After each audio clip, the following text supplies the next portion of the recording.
आउँछ Mona Lisa Steve Jobs better not fuck with me धेरै गज किनिदिन्छु तेरो अल कम्पनी फेरि म पैसा तसँग पैसा मसँग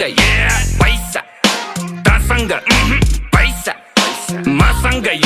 शाहरुखलाई लोन ब्याक सलमानको डोनर म पैसाको गोलमाल बाँडिजेको ओनर म साँच्चीकै भनेको कुरो सुन्दा फेरि ठट्टा लाग्छ चन्द्रमामा जग्गा मेरो धनी पूर्जा पक्का बाछ 5 देखि 10 20 150 मस्ती सक्यो ल पर्खी प्रिन्ट हुन्छ पर्सी फेसबुक र